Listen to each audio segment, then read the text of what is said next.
आप सभी को डॉक्टर रजनी रमन झा, सह आचार्य संस्कृत विभाग, महारानी सुदर्शन राजकीय कन्या महाविद्यालय बीकानेर का सादर नमस्कार और शुभकामनाएं। प्रिय छात्राओं, आप यह सोचती होंगी कि सर क्यों नमस्कार करते हैं, तो आपके होने से ही हम हैं। छात्राएं नहीं हों तो शिक्षक का कोई अर्थ नहीं। इसलिए मैं आप लोगों को नमस्कार करता हूं कि आपके होने से हमें हमारा होना सार्थक होता है। अस्तु, जो हमने दोनों प्रश्न पत्रों के बीए तृतीय वर्ष संस्कृत के दोनों प्रश्न पत्रों के सिलेबस का पारायण कर लिया और यह समझ लिया कि सिलेबस किस प्रकार के होते हैं और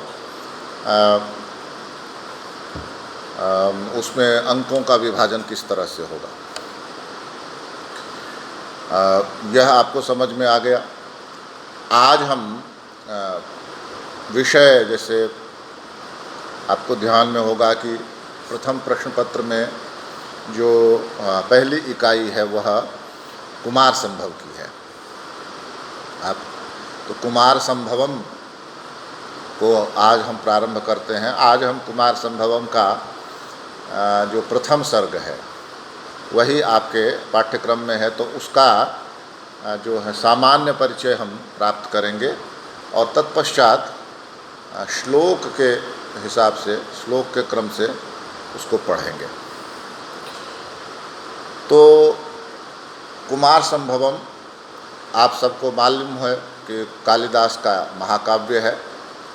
संस्कृत में कवि कुल गुरु माने जाते हैं कालिदास, और उनका यह महाकाव्य पहला महाकाव्य है।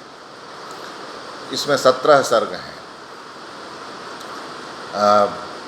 ऐसा कहा जाता है कि 8 सर्ग ही उन्होंने लिखे थे। कुछ लोग कहते हैं कि नहीं, पूरे 17 सर्ग हैं उनके। तो कालिदास के ऊपर मल्लिनाथ की, कालिदास के सभी ग्रंथों पर मल्लिनाथ की टीका है। तो उसमें मल्लिनाथ ने 8 सर्गों तक ही टीका की है, इसलिए उसको माना जाता है कि 8 ही सर्ग लिखे। लेकिन इस बात में बहुत सच्चाई इसलिए नहीं मालूम होती है कि अभी हाल के वर्षों में भी जैसे किसी ने महाभाष्य पर टीका लिखी और एक अध्याय पर टीका लिखकर छोड़ दिया उसको, तो इसका मतलब ये थोड़े है कि महाभाष्य उतना सा ही, आहनिक बोलते हैं उसको, एक ही आहनिक है, ऐसा तो है नहीं। इसलिए यह कहना कि मल्लिनाथ ने पूरी टीका नहीं लिखी इसलिए कालिदास के कुमार संभवम के 17 सर्ग नहीं हैं, यह उचित नहीं मालूम होता। हाँ, 8 सर्गों तक मल्लिनाथ की टीका प्राप्त होती है और उससे कुमार संभवम को समझने में बहुत आसानी हो जाती है। तथापि आप लोगों के लिए तो अभी प्रथम सर्ग ही है। प्रथम सर्ग क्या है? कालिदास ने प्रथम सर्ग में सर्वप्रथम तो हिमालय का वर्णन किया है। हिमालय हमारे भारत का रखवाला है। हिमालय पर्वत अनादिकाल से, पता नहीं कब से, यह उत्तर से पूरब की ओर फैला हुआ हिमालय सदियों से, हजारों साल से या लाखों साल से, करोड़ों साल से हमारे देश की रक्षा करता आ रहा है। तो उसके बारे में कालिदास ने भाव विभोर होकर लिखा है और वो कहते हैं कि अस्त्युत्तरस्याम दिशि हिमालयो नाम नगाधिप। हिमालय जो भारत के उत्तर दिशा में, नगाधिप, नग कहते हैं पर्वत और अधिप कहते हैं राजा, पर्वतों का राजा है हिमालय, ऐसा कालिदास कहते हैं। और वो पृथिव्या मानदंड इव, पृथ्वी के मानदंड के समान स्थित है। पृथ्वी का मानदंड क्या हुआ कि पृथ्वी को मापने के लिए, जैसे एक डंडे से हम जमीन नापते हैं, वैसे पृथ्वी को मापने के लिए वह एक दंड की तरह है। फिर वो यह कहते हैं कि जब यह हिमालय आया, फिर उसके पर्वत शिखरों का वर्णन है। फिर यह बताते हैं कि हिमालय को यदि आपको अलंकार ध्यान में होगा तो प्रथम वर्ष में तो तुल्य योगिता अलंकार में आपने पढ़ा होगा कि हिमालय को यम वत्सम, जिसको बछड़ा बनाकर, मतलब हिमालय को बछड़ा बनाकर, और मेरो दोगधरी और मेरू पर्वत को क्या बनाकर, ग्वाला बनाकर, दूध दूहने वाला बनाकर, हिमालय को बछड़ा बनाकर और मेरू पर्वत को दूध दूहने वाला बनाकर पृथ्वी को दुहा, पृथ्वी को गाय बनाकर, और उसमें क्या दुहा, तो महौषधि रत्नानि च, बहुत सारी औषधियों को दुहा और बहुत सारे रत्नों को दुहा। तात्पर्य क्या हुआ? तात्पर्य यह हुआ कि हिमालय पर बहुत सी औषधियाँ हैं और बहुत से रत्न मिलते हैं। अब हिमालय पर औषधियाँ मिलना, औषधियाँ तो वनस्पतियाँ, औषधियाँ मिलना तो चलो पेड़ पौधे हैं, ये रत्न कैसे मिलते हैं? तो रत्न देखिए कई तरह से, जैसे कि कहते हैं कि हाथी के सिर पर मुक्तामणि होती है और वह मृत हाथी के शरीर से गिर पड़ती है नीचे, तो वो मणि, मुक्तामणि। दूसरी बात यह, हाथी के दांत गिरे हुए मिलते हैं, वे भी बड़े महंगे होते हैं, बड़े।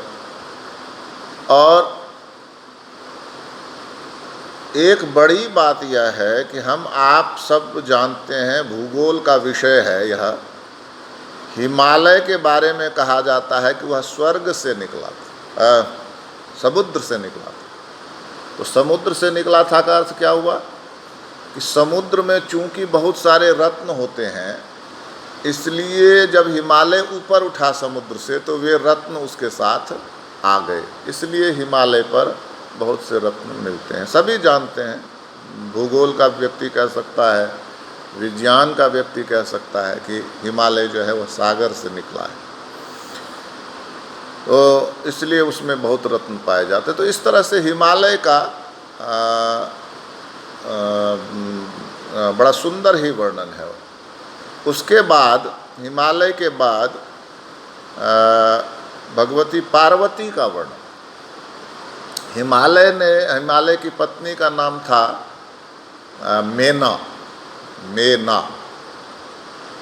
यानी कि हमारे धर्म ग्रंथों में, हमारे पुराणों में, हमारे विश्वासों में यह है कि हिमालय भी एक व्यक्ति है। हर नदी, जैसे गंगा भी एक स्त्री के रूप में चित्रित है। आपको ध्यान हो कि भीष्म पितामह की माँ को गंगा ही बताते हैं। तो उसी तरह से यमुना है, तो यमुना को भगवान श्री कृष्ण की साक्षात प्रेमिका माना जाता है। तो इस तरह से मनुष्य, मानविकीकरण कहते हैं इसको, मानविकीकरण भी होता रहता है। किसका? प्राकृतिक वस्तुओं का। तो हिमालय जो है वह एक पर्वत है और वह एक राजा के रूप में भी चित्रित किया गया है, एक बिल्कुल मनुष्यवत आचरण करने वाला राजा। तो उनकी पत्नी का नाम था मेना और उनसे प्रथम पुत्र हुआ जिसका नाम था मैनाक।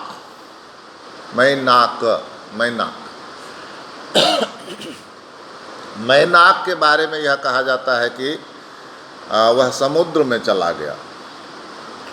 यदि आपको थोड़ी बहुत कथा याद है तो हनुमान जी जब सीता जी को ढूंढने जाते हैं लंका की ओर, तो समुद्र में एक पर्वत ऊपर उठता है और वह कहता है कि हनुमान मेरे ऊपर ठहर कर थोड़ा विश्राम कर लो। तो वह वही पर्वत है। कौन?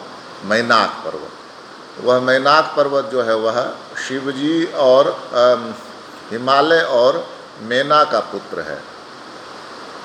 तो हिमालय और मेना के घर में भगवती पार्वती का जन्म होता है। पार्वती कैसे हुआ नाम? तो पार्वती मतलब पर्वत, पर्वतस्य अपत्या, अपत्यम सा, जो पर्वत की संतान है, ऐसी वह स्त्री। तो पर्वत की संतान यदि पुरुष होगा तो पार्वत होगा, और अगर स्त्री होगी, लड़की होगी, तो वह पार्वती होगी। तो पार्वती पर्वत की पुत्री हैं, इसलिए पार्वती कहलाती हैं।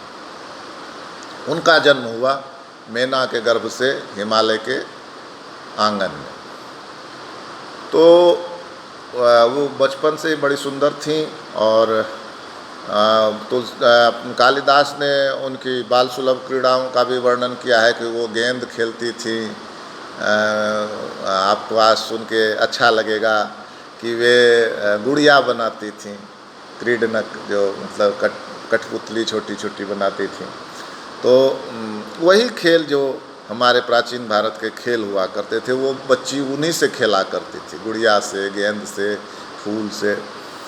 और फिर वह धीरे धीरे बड़ी हुई। तो बड़ी हुई तो युवावस्था में पहुंची, तो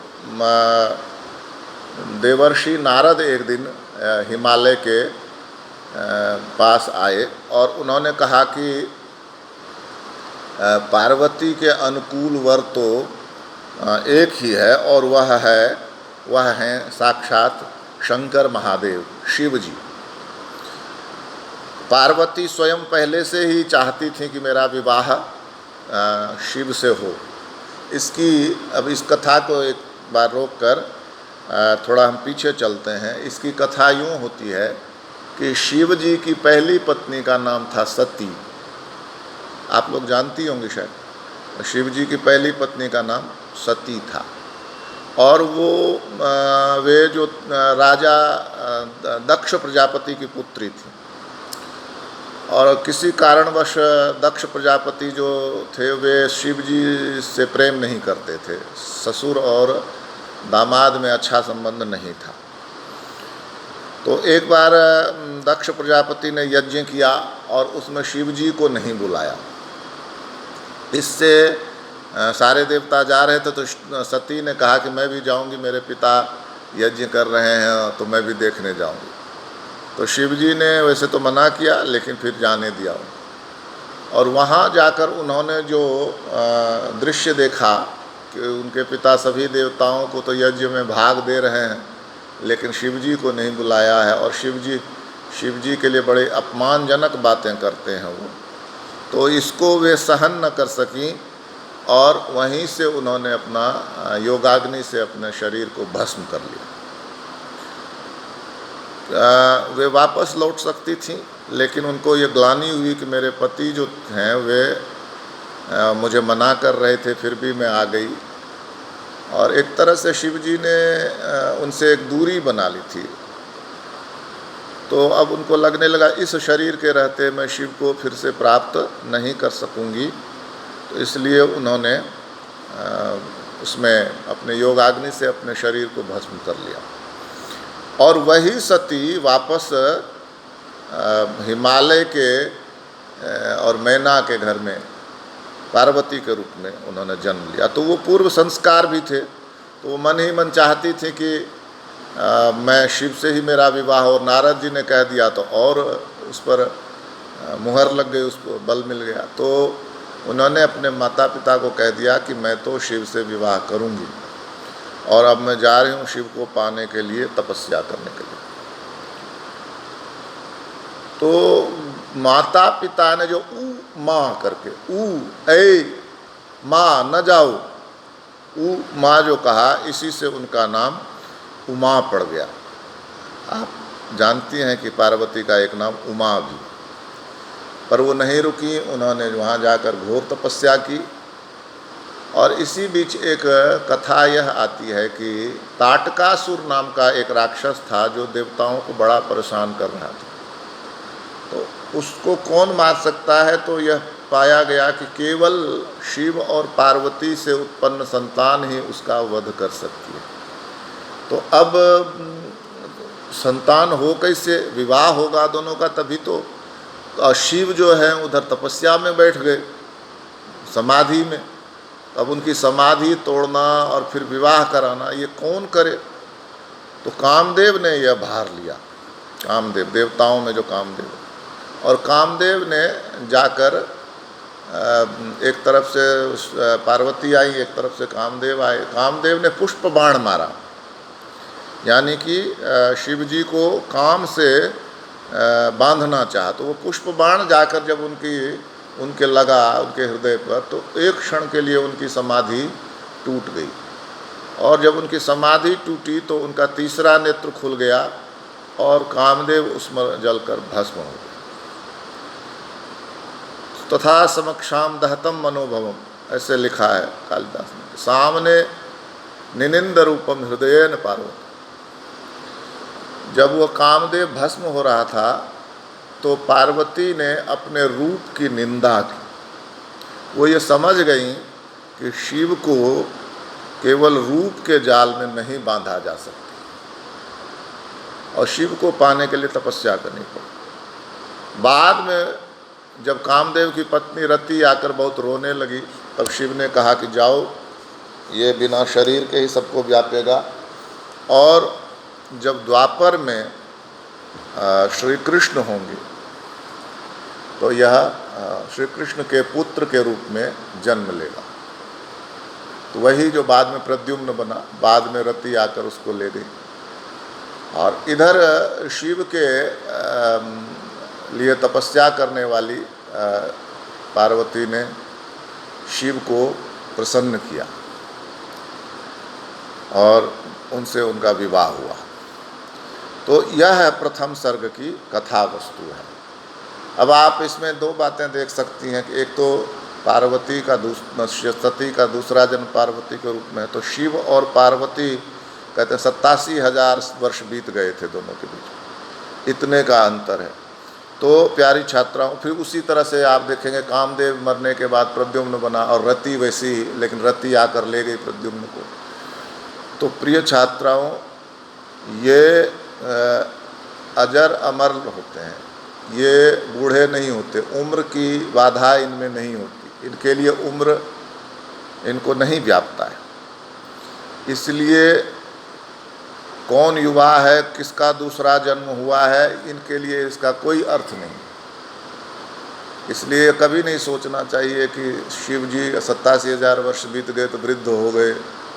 वर्ष हमारे लिए बीतते हैं, शिव जी के लिए नहीं बीतते हैं। शिव जी के लिए वो तो महाकाल हैं, उनके लिए क्या समय बीतेगा। इसलिए ऐसा नहीं सोचना चाहिए कि वो वृद्ध थे, पार्वती इतनी वो छोटी थी। समय का उनके लिए कोई बंधन नहीं है। ऐसे ही प्रद्युम्न के लिए और रति के लिए समय का कोई बंधन नहीं। तो इस तरह से हमने इसका सामान्य परिचय कुमार संभव के प्रथम सर्ग का प्राप्त किया। आगे हम श्लोक के अनुसार इसका पारायण करेंगे। धन्यवाद।